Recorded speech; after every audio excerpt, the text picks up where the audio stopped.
In my first year, I did break $1 million, but also another goal I had was the least amount of recalls. Oh, nice. And I got 0. Now, if you're tunnel vision and like, oh, we can't install this toilet for you, give us a call when you get it. Right. That could have been, at that time it was like a $600, job that turned into $25,000. I used to always reiterate, we're no pressure, I'm not here to say you have to get this today. Right. This is just what I recommend. I treat every house like if it was my mom's house or in my house in, the way I install.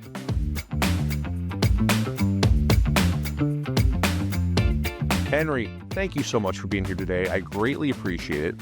For those that haven't met you at a Certain Path Expo or training, could you share with everyone your name, your company name, where you guys are located at? Okay, so I'm Henry Glasset from Washington State. I work with Apollo Plumbing. Yeah, very good. And what do you do with them? So I am currently a senior technician and also a plumbing supervisor. So, if somebody has a question, my phone's going off, I love it. I love it. Yeah. So you had a great year last year. It was your first almost full year, not with Apollo, right? It wasn't even a full. It was 11 months. Then you. No, it was a full year. It was a full year, and you sold and installed over $1 million. Do you know what the exact number was? I forget now off the top. I don't. I was 11 something, almost 12. Yeah. It was fantastic. Yeah. I will get it right on the on the YouTube graphic. So yeah.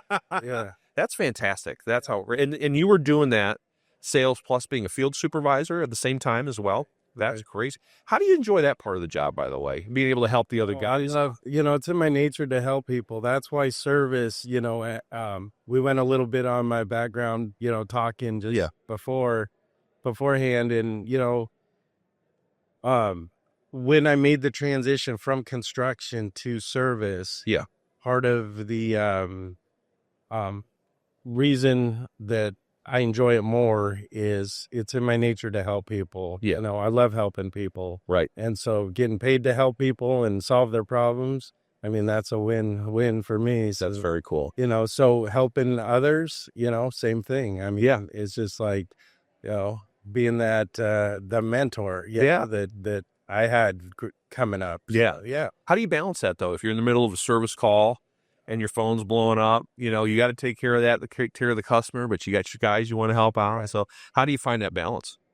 I'm kind of to the point where I can multitask. Yeah. You have to. Right. But at the same time, I follow things through. So it might take me a little longer on my install, but I know I'm helping somebody else that, in turn may come around to help me, or, they might send me another helper if things get overloaded. So, sure. Do you find you do more coaching on like how to build options or, the soft skills, or is it more technical stuff you get thrown? So usually it's, the questions I'm getting are like code questions or, how would you do this? Or have you done this? What do you recommend? Right. And so, as we all know in the trades, there are shortcuts, but, not always the best. Yeah, for sure. I kind of made a quote one time that was, sometimes a shortcut is the quickest way to disaster. Yeah. Yeah, that's so right. But, just learning, and sometimes in the process of teaching, you learn even more, You know what? That is the truth. Like I'll ask members to sit on panels or go, ask them to do stuff like this or whatever. And they go in helping you find you learn more, whether it's you're introspective and you think about how you do it, or someone goes, well, how about we do it this way? It's like, oh yeah, you kind of learn. Right. And I think to be successful, you have to like to learn, and I'm sure that sounds like how your career has been too. You've enjoyed learning and then helping others. So this $1 million plus, how much, like, what kind of jobs do you typically go on? Is there certain sweet spots or like, we're sending Henry to this call for sure? Right. Or is it a blend? So a lot of that I'd attribute to groundwork or work in the ground, whether it's side sewer replacement, water service replacement, repipes, where you got to go into the house. Yeah. I mean, those are very labor intensive, Lucrative. exactly. You're getting inspections, so you got to do everything by code, and Sure. that's the way I'd do it anyway. Yeah. But that's So those are the types of jobs they typically exactly, and I mean, there's definitely a demand for it. Oh yeah.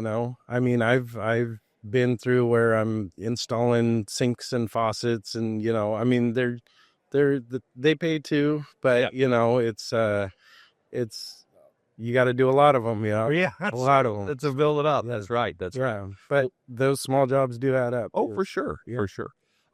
We'll get into your process in a minute, but a lot of people know that watch or listen. I love learning people's stories and how they got to where they are. I think it shapes them for sure. So you obviously were not in plumbing your whole life. Right. So before we hit record, you said your first job was like fast food, right? Right. And then you did some retail. So you go ahead and tell everybody. What led us to attend the event today, we've been watching the Certain Path podcast on YouTube for quite some time, and it just had a lot of good content, so we wanted to come and see what that content was live. Coming into this, I had no expectations of what it might be. I've never experienced anything like this before, but it proved to be a truly moving and engaging experience all the way around. My most powerful insight from this is that there are other contractors just like me, just struggling to make it, to figure it out. And it's wonderful to know that there's a network of people that can help support you and have your back. The most exciting thing to take home here, what we're going to implement is going to be the call taking and dispatching for profit. I can truly see from the coaches what the value of that is, and for us, that's going to be step one. I would recommend others come and experience so that they can find out what they don't know, to understand that they don't know what they don't know, and to be able to experience a community that's willing to help answer that question.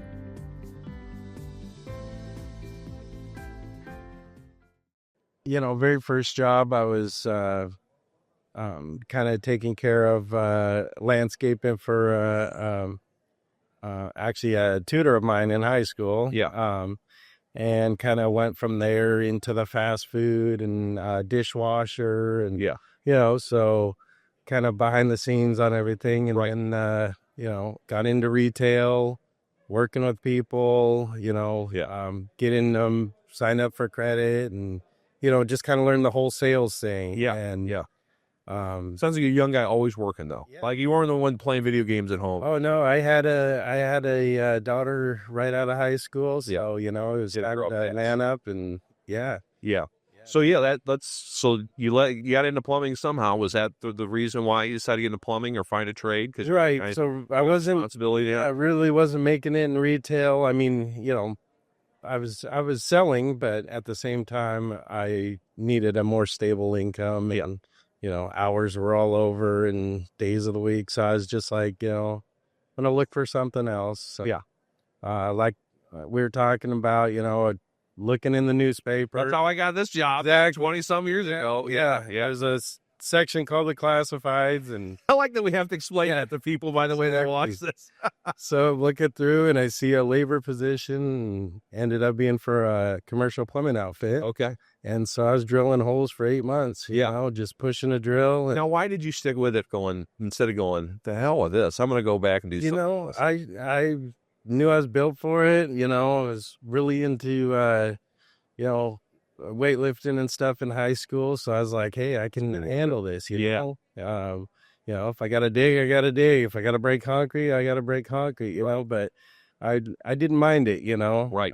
But then, I was like, there's got to be, more to this. I mean, I see guys putting pipes in all day, and I'm just drilling holes for them. Right.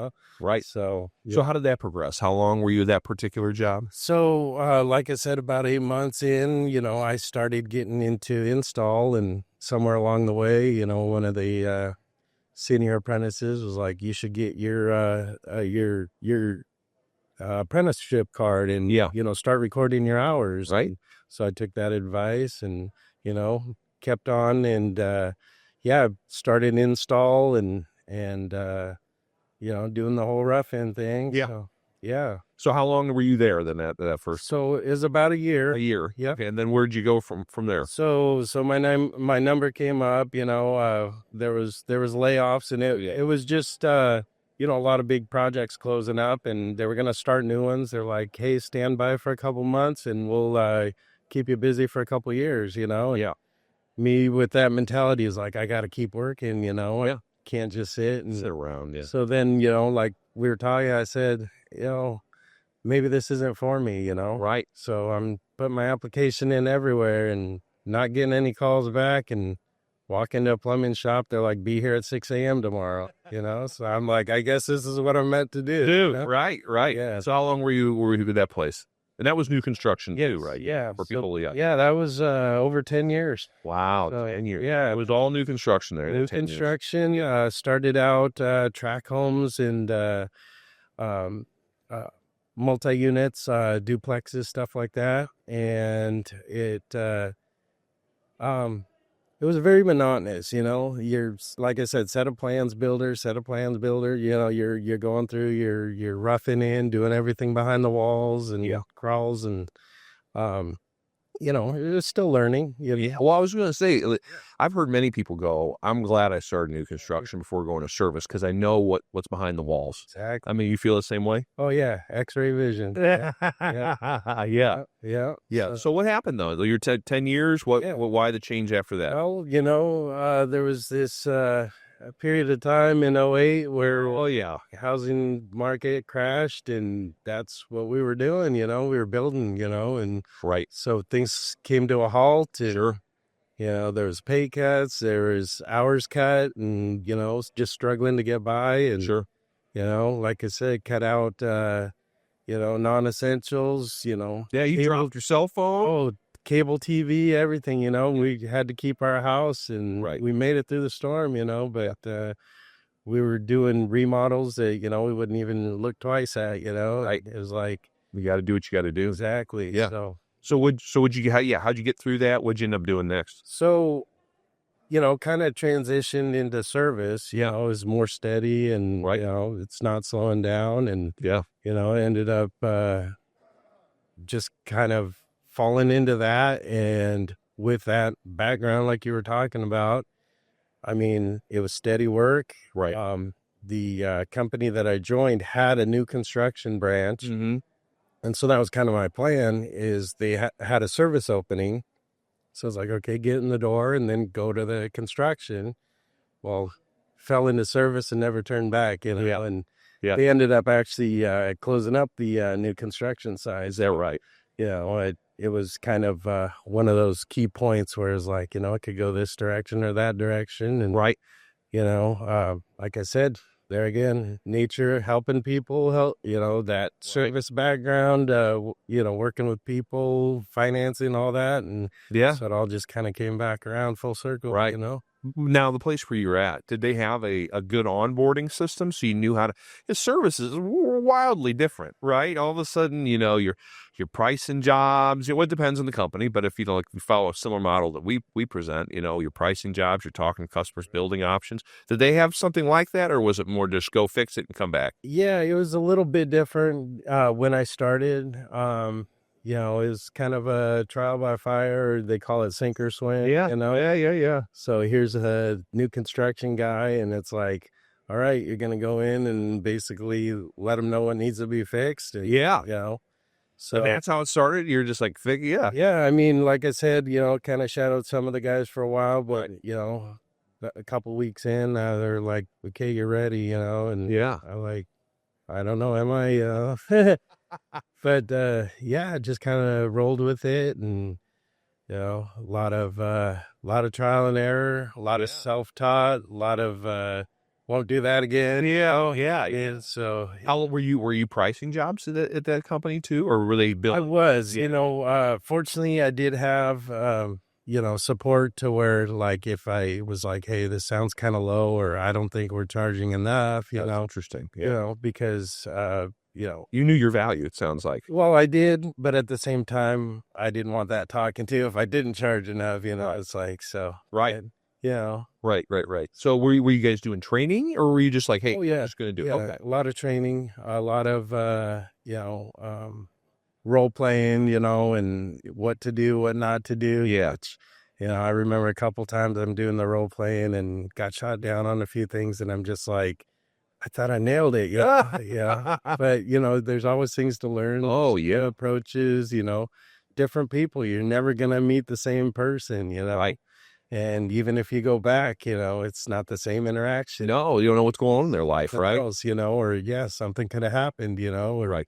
you're dealing with your own issues. 100%. Yeah. Because I mean, that whether we realize it or not, if you don't, compartmentalize that right, it comes through in how you do service, right? And yeah, For sure.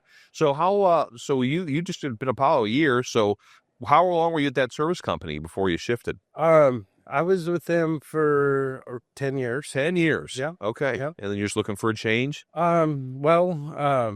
They sold to a corporation or a bigger group, yeah. Exactly. So that was about time to, You didn't want to do it there. Yeah. And so a former coworker had started his own company. Oh. So I kind of went with him because he was always like, hey, come on over, man, come on over, and so I get over, and of course, grass is greener type thing, and Sure. I got to where I was like, this is kind of looking like a step backwards, so Well, nah. this is his new business. Like he's different. So, Being a plumber and being a business owner is wildly different, right? That's why we exist. yeah. So then it got to you're asking how I ended up at Poly. Yeah. So things got slow again, which you got to plan for those rainy days. Sure. And it got to where I was just like, I'm going backwards here. I can't really do this anymore. I got to kind of start looking. Yeah. And coworker had found Apollo, and he was just building it up and saying how great it is. And, he put in his 2 weeks, and here's 3 weeks later. I'm like, hey, I thought you were heading over to Apollo. And yeah, he goes, no, I got a counter offer. And so I'm like, all right. So they're looking.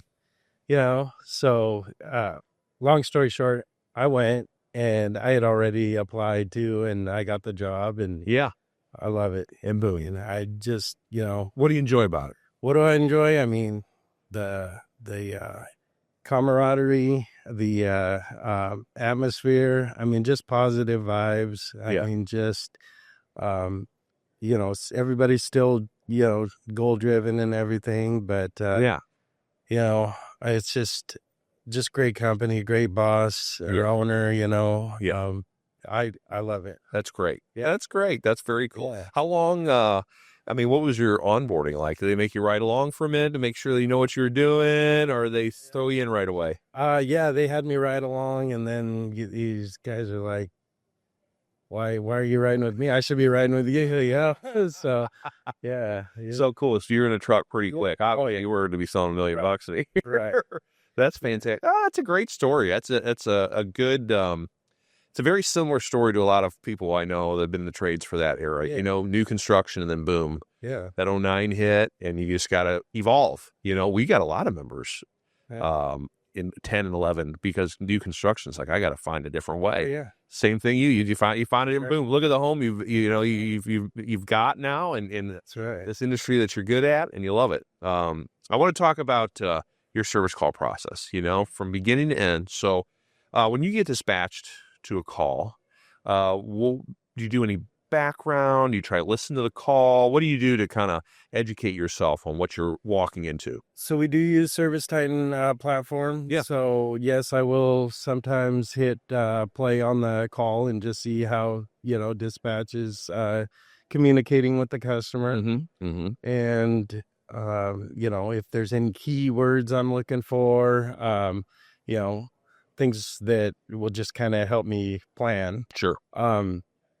I used to get, in my first years of service, I used to get this anxiety. Right. Like, I don't know what I'm going to go to today. Am I going to be able to figure it out? Is this going to work out? Yeah. And, I got over that by self-educating. I mean, because now I'm just like, bring it on.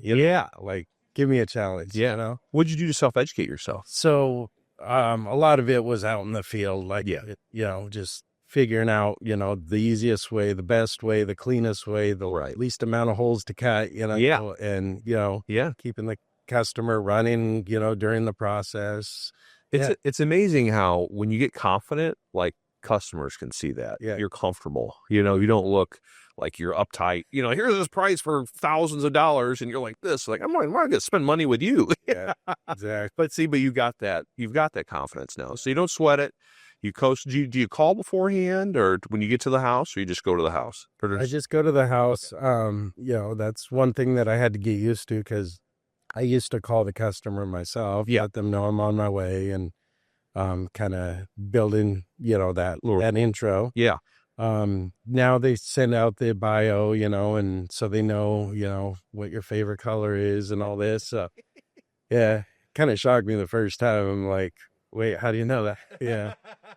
So they open the door and go, you like the color blue. Exactly. That's right. All right. So you pull up, obviously you don't dawdle in the truck. You get out at a good pace, you knock, turn, smile, they let you in. How do you begin building rapport with that homeowner right away? I mean, sometimes I know they just want to drag you to something. Yeah. And I mean, I roll with that, it's kind of like, I don't initiate the handshake. I will hand my business card. If they extend at that time to shake, then let's, or you fist bump, whatever, Sure. they're, you never know how people are now. Yeah. So, but I, will follow their lead in the fact that, like, okay, I heard you've got a toilet that won't stop running, do you mind showing me what's going on, or tell me how you've discovered this? And, let's go right to your problem. That's why I'm here.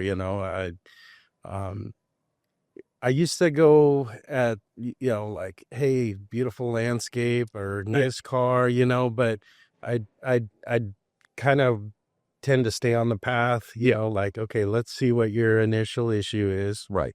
Then, and you're asking a lot of questions. Oh yeah. Like, how old's the home, or, have you ever done any remodels, or, just kind of the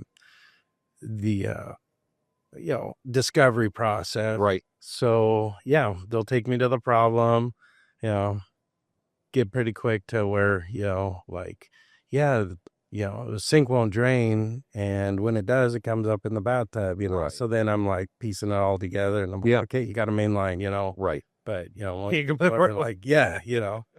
so, so you talk about, maybe you set the expectations for how it's going to go, or you just go right into the problem? You like set the expectations in terms of how the service call will flow that day. Right. So, people are busy. People don't want to get overwhelmed. So, just kind of giving that, that tone, that body language, like, hey, we're here to solve your problem. We're here to take care of you. Right. Right. So, and that goes a long ways. Yeah. You're in there just pushing sales and everything, and they can read that. For sure. I mean, I wouldn't make it as a car salesman. Let's put it that way. Yeah. Yeah. So in the toilet example, what do you do next then? Do you start building an options on what we can do, or you walk us through that? So, if, let's just say, they say this toilet will just like come on and off. I'm in bed and you hear it like filling up, and usually I'd be like, okay, that's probably a flapper, Sure. And, a lot of people think like, oh yeah, flapper, that's like a quick, easy call, Right. But, if you've got a old tank that's been there forever, the bolts are rusted inside the tank, and, you got old parts, and it's like, we could do some rebuild or some, options, but, we're not going to be able to warranty it. Looks like you're due for a new toilet, here's some options for you. Yeah.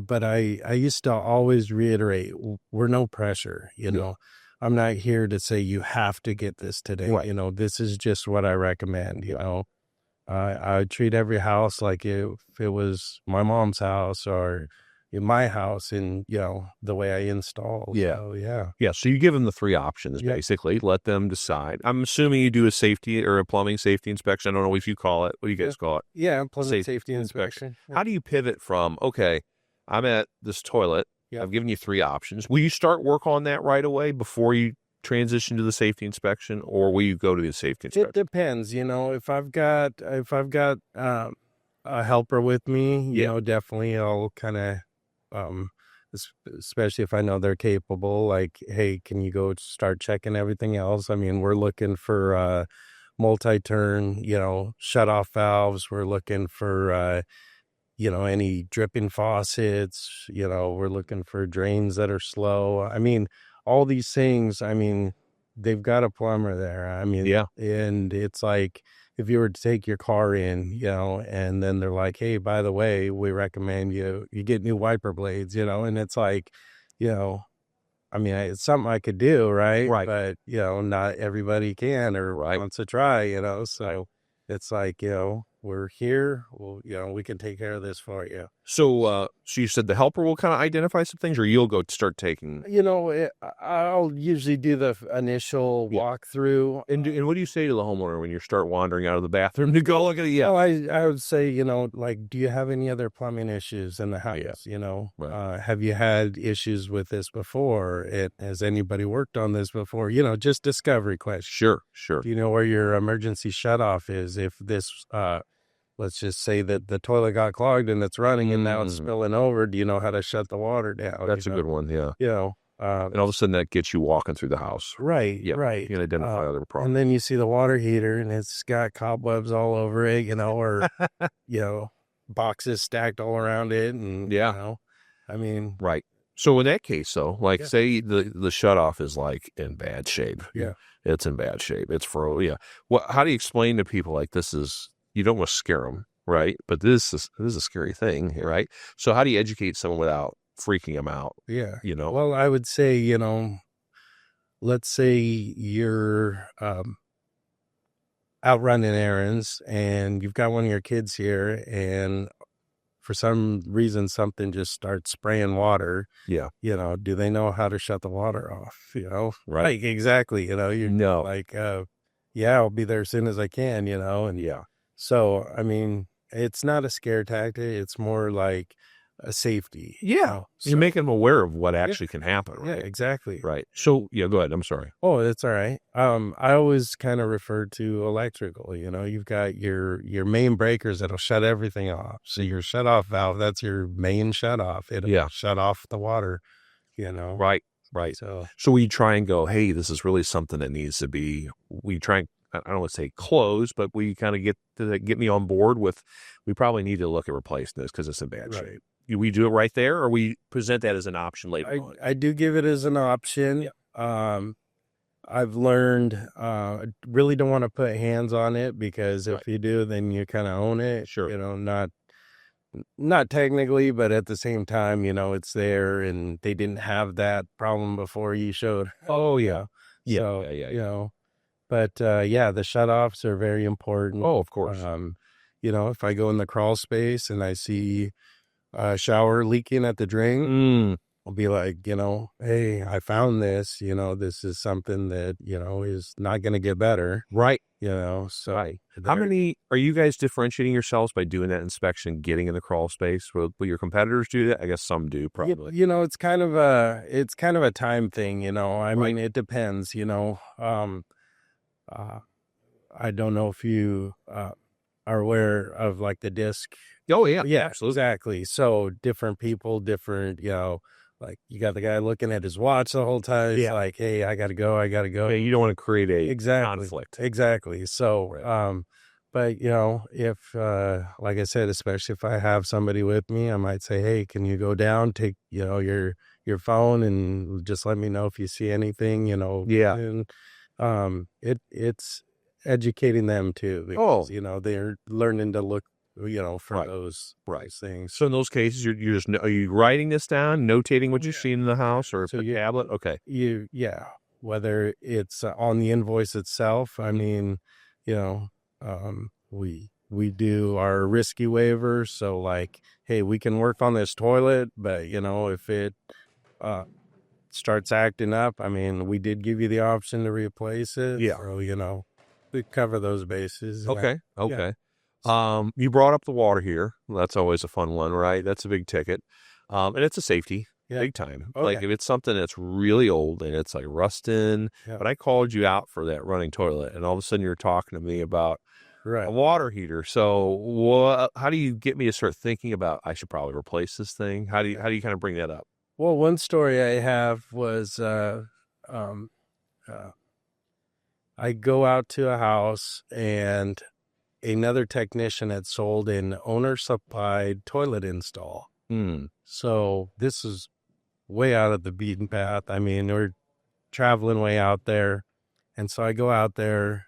I mean, job sold. This technician's already moved on. He was moving on to another company. Yeah. So I'm getting whatever calls he still had open. So I go out and I get to the house. I'm bringing my tools in and I go, okay, start opening up boxes. I go, hey, you don't have a toilet bowl. And the guy's like, what are you talking about? And I go, yeah, you've got a toilet tank and you got the seat, but there's no bowl. Yeah. And he goes, I ordered this on Amazon. I go, okay, I'm just letting you know. And so he's kind of getting, oh, yeah. So then he calls and then they're like, oh, yeah, it's delayed. It's coming in Tuesday. Oh. So I'm like, okay, I'm all the way out here. I can't install this toilet today. Right. Luckily they have other bathrooms because we'd already pulled the other one. I mean, right. So he had very hard water, so, during some of this, classroom work, I was learning water treatment. Yeah. So I take a sample and he's got very hard water. Yeah.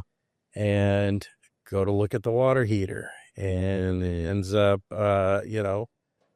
bring up the tankless option, Yeah. So how do you bring up that idea of tankless? Like, I'm sure a lot of homeowners don't even know that's a thing. Right. And again, I had you come out to install a toilet that I bought poorly from Amazon. So how do you explain to someone what that is? How do you have that initiate that conversation? Well, so this is what this job morphed into a huge job, and it wasn't because I was upselling. I was just educating, right. And he knew his water heater was old. He knew that the hard water was affecting it. No, he did. He did know that. Exactly. Okay.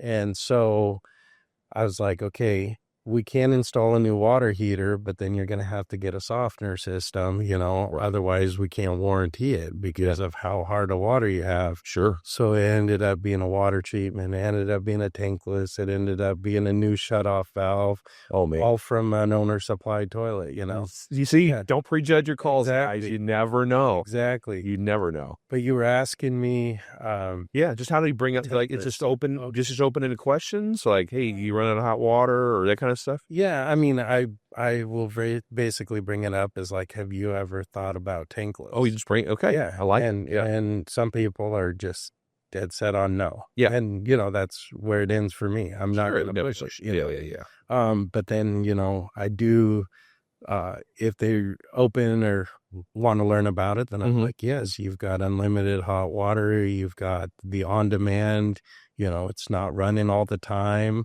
Right. A lot of people in our area have summer homes. Okay. They snowbird, they go down to Arizona, they come back. So, you've got houses just sitting there with running and running. Yeah. Exactly. So, yeah. And so you get so in that situation, could you tell the guy was interested, or he was like, maybe, will you try and kind of say, how do you build that when do you build the option?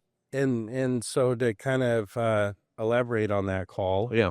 I also ended up selling a reverse osmosis point of use water filtration system. Yeah. And that one was like, hey, you've got a lot of bottled water in here. Like, hey, you can have water that's, you go to the grocery store and you can fill up your jugs. That goes through an RO system. Right. And I mean, you're talking just a series of filters. Right. And So yeah, I ended up installing that too. No. And, so, it was just about, like I said, that knowledge, that I've just obtained over the For years. sure. And Right. it's like, if you're tunnel vision and like, oh, we can't install this toilet for you, give us a call when you get it. Right. That could have been,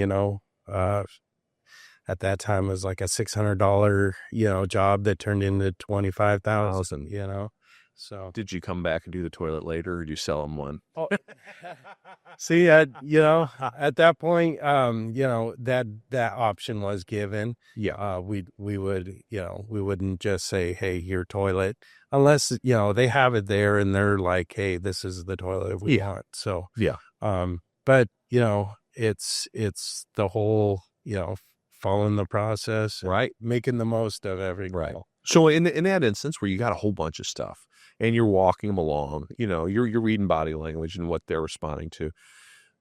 Do you try to close at each spot and go, do you want to move forward with this? Or do you want to go, hey, let's sit down and I'll build out options for all this and you can tell us how you want to move forward? Like how do you handle that?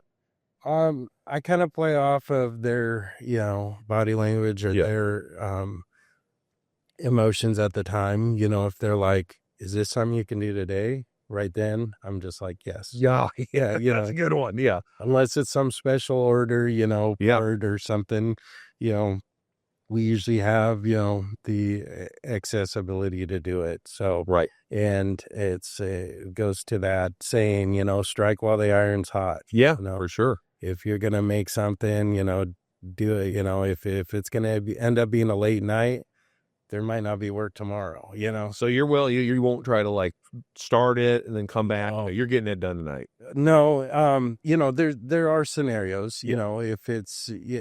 if they're able to get through the night and they're understanding that, I do have a family life too. Yeah, that's good. But like I said, you gotta be in the mindset that the opportunity might not be there tomorrow. Right.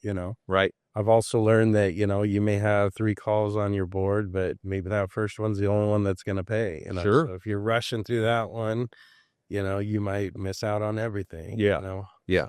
So when you've identified all this work and what they could do, do you have to sit down and go over this, or how do you kind of ultimately sell them on? Yeah, on sometimes I'll have them sit down, just so they don't faint all over. No, but basically, there's sticker shock. I mean, I've been through it too. I take my car to the shop, and then they're just like, "Yeah, there it is. That's how much it's going to be." And I'm right. Are you kidding me? Like, right. But I can't do it. Right. And so that's how you have to shoot it. Sure. Plumbing. I mean, even I'm an avid diagnostic person. Okay. So that. I will start there sometimes because I've lost so much time and money because I start, diving into something. Yeah. And sometimes I'll figure it out and it's like, okay, I figured it out. Their problem solved, but now I'm leaving with a dispatch fee. Right. So then I'm like, okay, I need to account for this time now because let's say that I diagnose it. I crawl under the sink. I'm running water and I find it's a gasket seal on a P-trap, right? Yeah. So I let them know, hey, yeah, it's a P-trap. Yeah. And they're like, oh, I can do that. Okay. Right. All right. So now I've just, spent my time and, so how do you explain the diagnostic to somebody? Like, I thought I paid a service fee for you to come out. Yeah. And,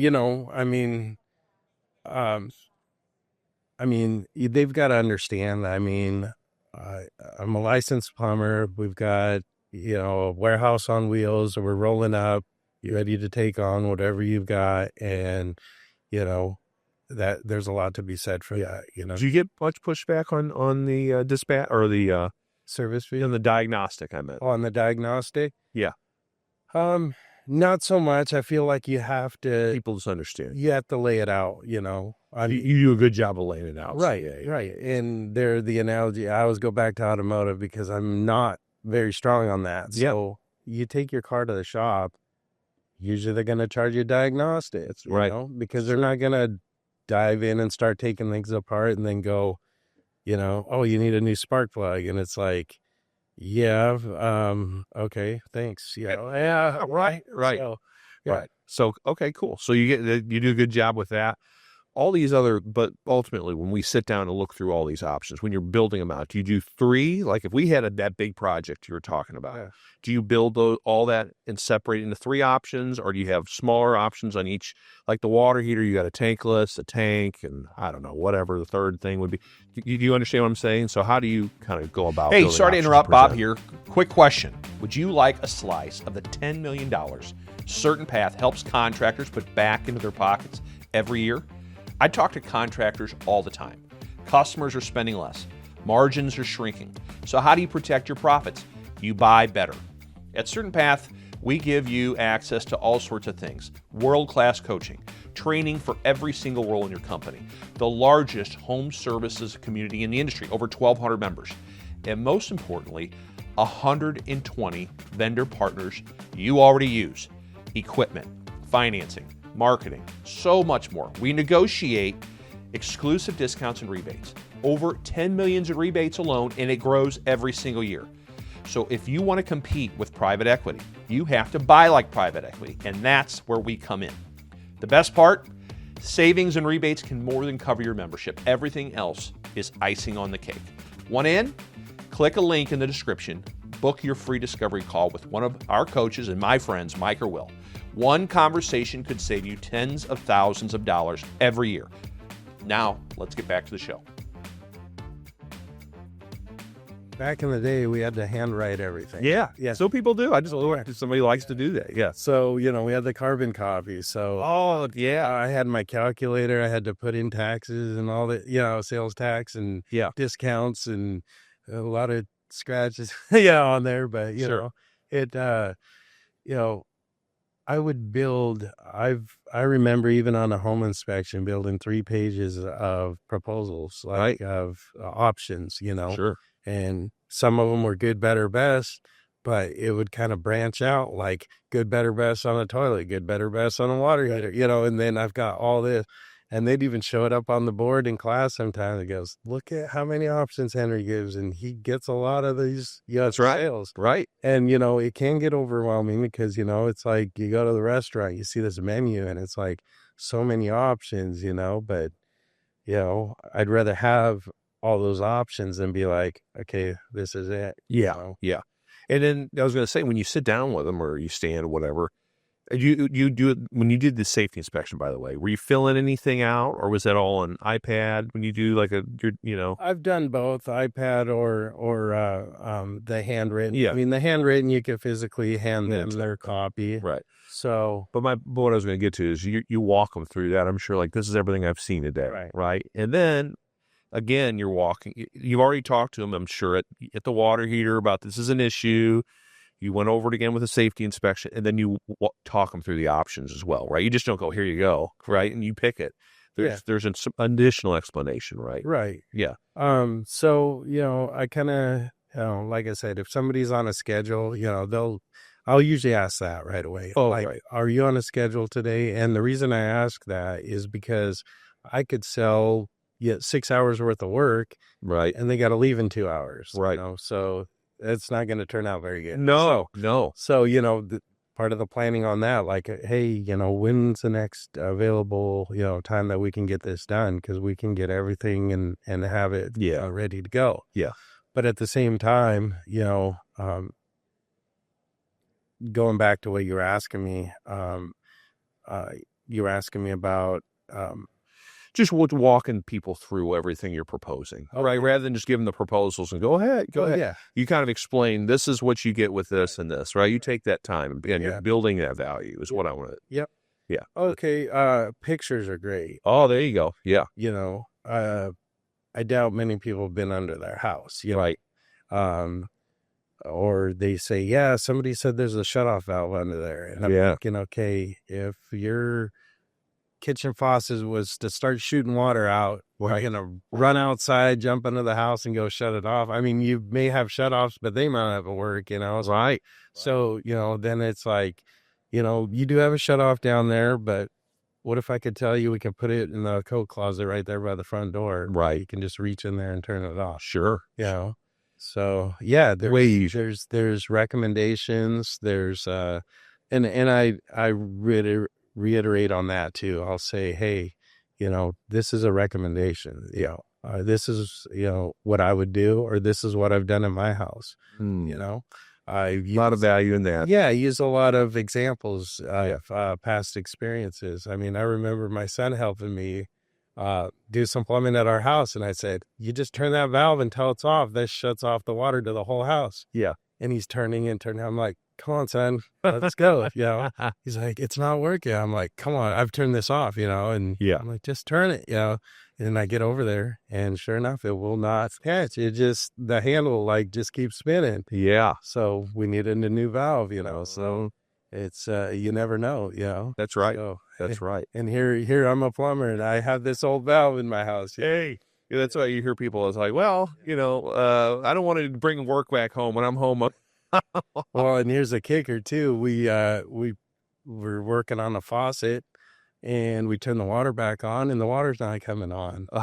And they just happened to be working on the community well that day. Right. Like, what are the jobs, So I always, with you guys with crawl spaces, like where I grew up, where I live, we have basements. So it's like, the pipes are not exposed, but I know pipes are definitely exposed to the elements with you guys, right? And repipes are a lucrative job, a necessary job for homeowners.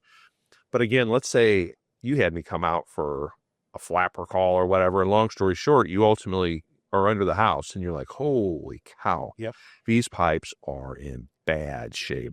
What is that conversation like, that you're looking at multiple thousands and thousands of dollars, right? But it's like, what's going on? So how do you educate people on that? Well, I got a bad review once, and I attribute it to, I came in the front door and they said, we got a new washer, we hooked it up, and it's spitting water everywhere, like it just keeps overflowing. Yeah. I said, yeah, your new washer just discharges so much water, and you've got old galvanized piping, I said, can I look at your crawl space? Why do you want to look at the crawl space? So I knew right away, I was going to get some kickback. Yeah. And I was like, because, I want to see where this line goes. And long story short, there's no P-trap on the washer at all. There was tight elbows, and then it tied into the kitchen. So I walked him through the whole thing, showed him pictures, and I said, your kitchen's going to end up probably having problems here soon too, because of the congestion, Yeah. And so I sold the kitchen drain repipe, I sold the laundry, and they never had an issue with the laundry again. Yeah. But they, in their review, which I'll always remember a bad review. Sure. But they said, yeah, Henry's a great salesman. He came in and he just said, you need this, this, and this, and charge us like all this money. And I'm like thinking, yeah, but I solved your problem without taking those extra steps, because I would not cable it. And I said, the reason I won't cable it is because I'm going to have to charge you for the cable that I know is not going to work, Yeah.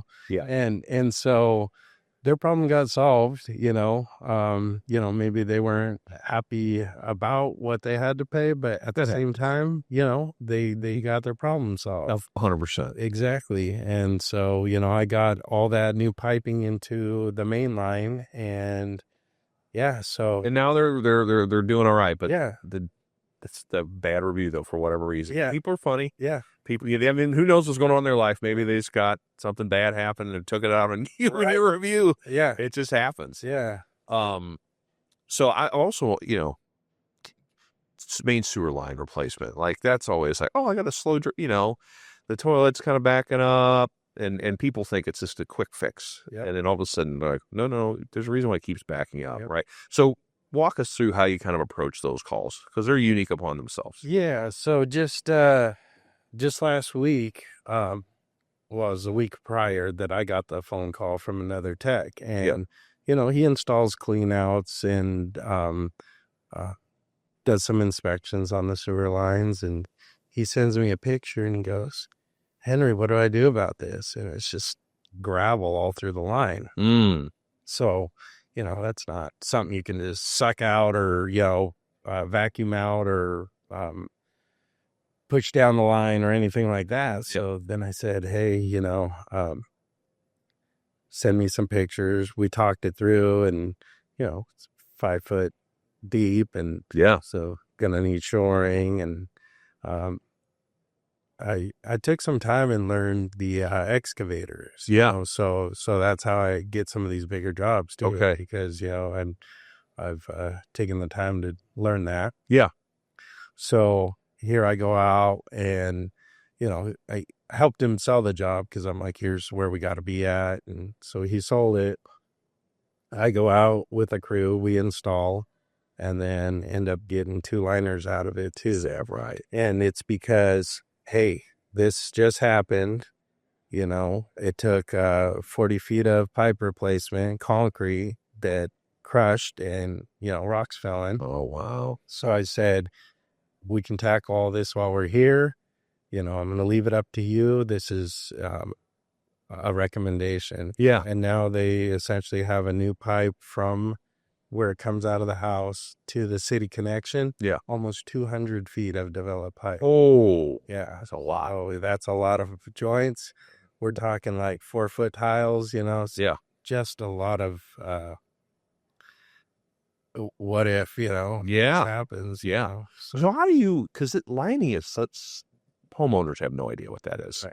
Right? They know, they've seen maybe excavations, maybe. Right. You may be a neighbor or something, but lining, I still feel it's like, not everyone does it. I know it's expensive for the company to invest in, but how do you educate? What do you say to a homeowner to explain to them what lining is? So, 50 years, Mm-hmm. I usually say that's how much time you're going to get with a liner. You have multiple joints. We see these strands of roots coming in. Yeah. And they're like, here, you cut them back, they're going to grow back stronger. They're, once they get established, they got water, they got fertilizer, they're going to grow. Yeah. Right. And so, I've seen ones where, it's like 3 giant clogs, or there's one at every joint. And so what I, explain is, hey, we're going to shave these roots out. We're going to put a liner through, and we're going to eliminate all those joints. So we're building a new pipe, not only a new pipe, but a solid pipe. Yeah. So if we're doing excavation, we're still putting a lot of joints together. Okay. And believe it or not, new gasketed piping, I've seen roots get into that. So, but lining, I mean, it's just like, hey, we can tear up your yard. We can dig 10 feet deep. Is that what you want to do? I mean, we'll do with this how you want to do it, but I like it's at least invasive, Right. So I'm sure that's a financing discussion at that point too. It is, but at that same time, it's an investment, Yeah. just like a water heater, it's like, yeah, we're selling our house, so next owner can worry about the water heater. Yeah, well, when you get some kickback from that new owner, they're going to be like, hey, they knew about this water heater. Yeah. Sure. So, I don't know how it goes on the back end, but if I was going to sell my house and somebody's recommending, they should be upgraded. I mean, I'm sure there's a way to make that back. Sure. So on a call like that, where it's like, it quickly evolves into a liner discussion. This is a big ticket, but do you still have the rest of the house? I mean, we do an inspection still with the rest of the house, even though you've got this gigantic ticket and they're already like, whew, how do you navigate that to do? I mean, because you want to do service, them. I do. So yeah, that was kind of the final step of this call is put the pressure gauge on the outside faucet. Mm-hmm. They're at 100 pounds, which is 20 pounds over the recommended pressure. So then you leave the pressure reducing valve option. But to answer your question, I feel at that point, I don't want to push it too hard. Yeah, right. Because it can, ruffle some feathers. Well, yeah, you don't want to lose that big high margin job. But they know who to call next time. Right. Well, I'm sure you get them talk about the club membership at some point, right? So you get back to that. Exactly. When do you mention your club membership? Is that early and throughout and drop hints, or do you just use it at the end to help you close? Or What's your philosophy on it? We do have a brochure that gives that info along with the financing. So I'll usually physically hand some lift Early on. Yeah. With the fine. Oh, I like that too. Yeah. Because, not everybody wants to, I mean, we give that option to everybody. Yeah. But some find it insulting. Some find it, doesn't feel like you have that money, but, I've used financing. I mean, the 12 months no interest, I've used that. Sure. For home projects, or new appliances. I'm like, I'm not just going to put that all down right now, Right. I got to break this out, Yeah. So, yeah. oh, yeah. What is that? What you said? You 12 months, no finance. What is that? Your main one? 12 It months. is our main one. We have extended with a lower APR, but that's all upon approval of credit. Sure. So Sure. I got customers that are like, I know I'm not going to get approved, Yeah. but, Still got to offer it. yeah, It helps close jobs, I'm sure. exactly. On a job, just go back to that relining one because it's such a big ticket, right? And all of a sudden, they're sweating. How do you make sure, I don't know, Henry, maybe I should get another bid. Like, I feel like, so how do you kind of, dissuade that objection? How do you handle that objection? I feel like at that point, I mean, I don't like losing jobs, Right. but at that same time, I would say, yeah, I would probably do the same thing. Yeah. I mean, You don't fight them. You go because you don't want to create that angst, Exactly. right? Yeah. exactly. Right. We stress the warranties. We stand behind our work, Yeah. We actually just came across one last week where a coworker was, saying how another company installed a liner and they messed it up, and Give them the examples. Yeah. exactly. So then they basically tried to play off that our guy wasn't following code or something, because now they're getting very defensive, Right. And it's like, you're supposed to, stand behind your work. Sure. And I did tell the coworker too. I said, hey, just like we'd want the opportunity to fix our problem, I would recommend to the homeowner that, you have them look at it Right. and give them an option to fix it. Yeah.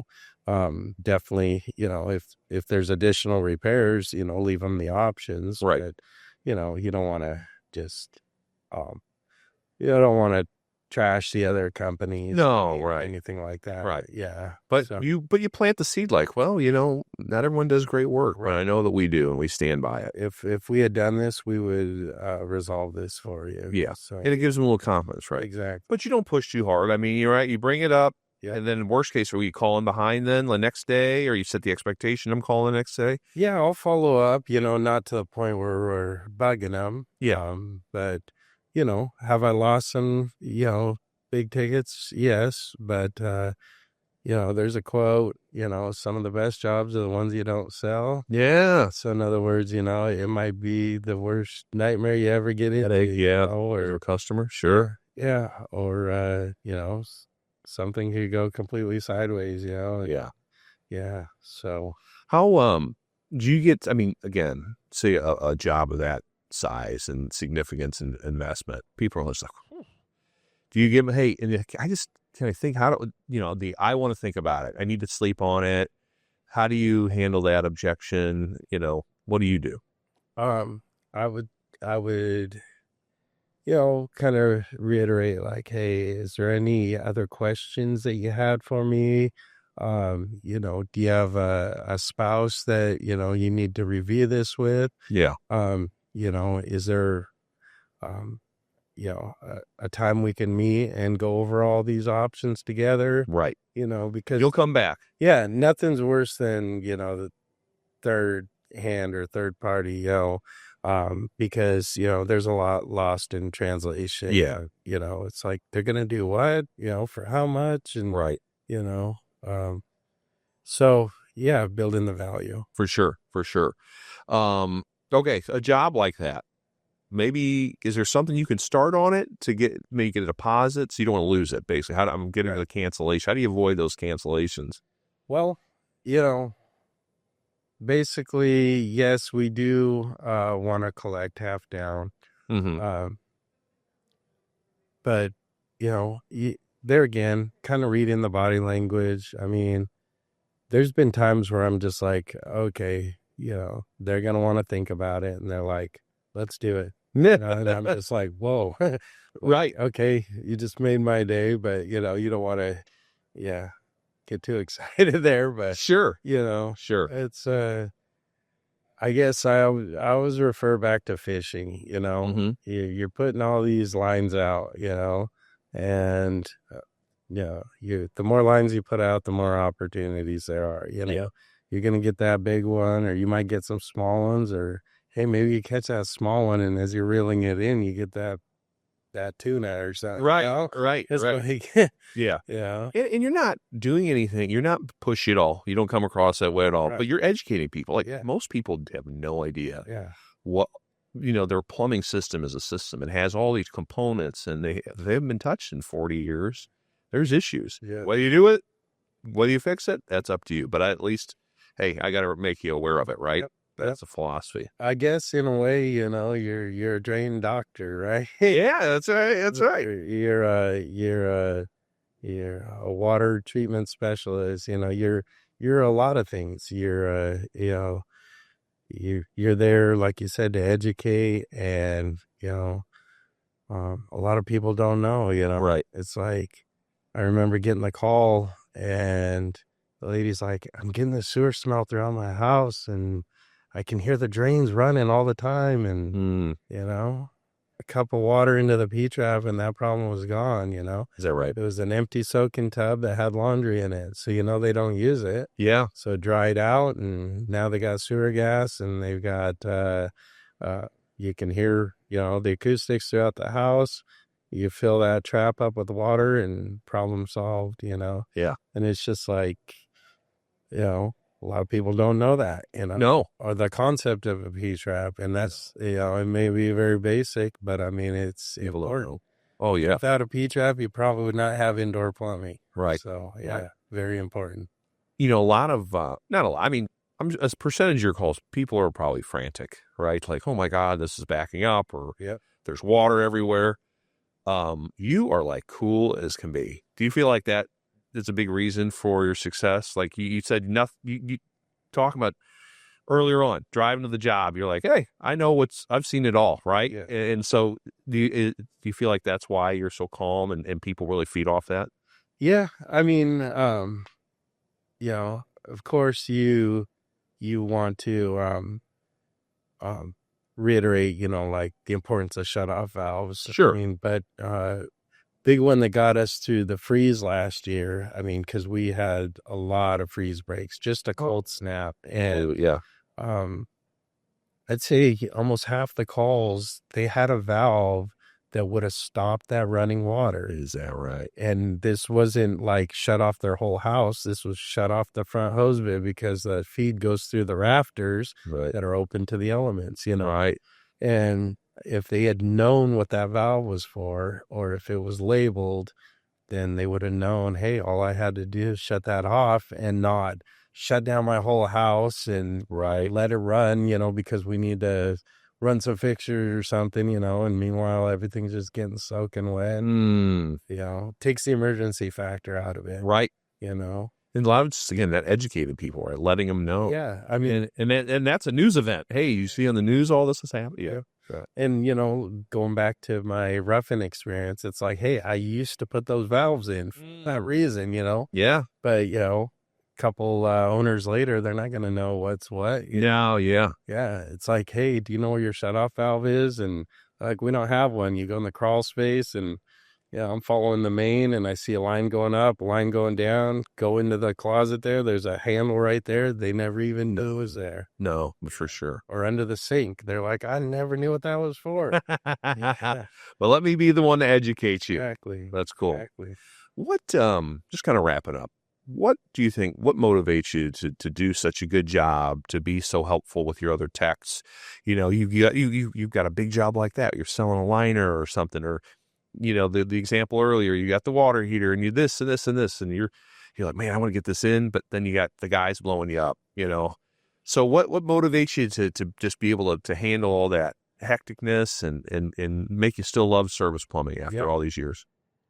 Well, I mean, there was a point where I was, I actually got a little selfish because I felt like I've taken so much time in self-education that I don't want to teach shortcuts. I want them to grow and learn, but then, it's part of my responsibility now to help the next generation. So I kind of got over that. Yeah. But yeah, I love helping, and I love problem solving, you know. And I mean, I remember the lady that wouldn't let us in the house, and she had a cross water issue. And so I'm out here at the Tankless. It's, like freezing cold out. Yeah. And, within 2 hours, we had our crossover resolved because I had her shutting off fixtures and stuff, and it was due to another plumber's instance. Oh, yeah. Oh, but regardless, it's it's just like I said, somebody's got to teach, and I wish I would have had somebody that was there when I was learning, but because I taking the time to learn. Sure. I mean, it makes you valuable too. Yeah. What, if you had to look at yourself, early 2000s again, right? Or maybe just when you first started in service, let's just start there. What advice would you give a young Henry about service plumbing and how to be successful in it? Maybe even faster than you were, like something that, that would have helped you get up to speed even quicker. Well, the other thing, I don't know if you were made aware of it. So, in my first year, I did break $1 million. Mm-hmm. I attribute that to setting the VAR higher and not even reaching the goal I was shooting for. Oh, is that right? Yeah. But also, another goal I had was the least amount of recalls. Oh, nice. And I got 0. Is that right? That's right. Wow. Yeah. So it's, like I said, all that trial and error and learning, and, so, I attribute to, just taking the time, you think you got to knock through, 6 calls a day to make these big numbers. That's not always the case. Right. I mean, that first call, I treat it like that's going to be the only call of the day. Is that right? And that's your mindset all the time. Exactly. And so you tell your young self, just keep working hard and learn as much as you can. Exactly. Learn as much as you can, learn from your mistakes, learn from other people's mistakes, but Very cool. Basically, that's a good year. Yeah. You're not giving any of that money back with those recalls. I mean, with no recalls, that's huge. It's a huge margin saver. Yeah. All right. Last question. Yes. Is this your first Expo? Yes, it is. Yeah. So you haven't been, you got here, yesterday or Wednesday? Wednesday? Yeah. What do you think of all this? What's it like being around other success-minded people in the industry? And it's kind of a recharge. It's motivational, and it's just everybody else kind of sharing their success and how they got.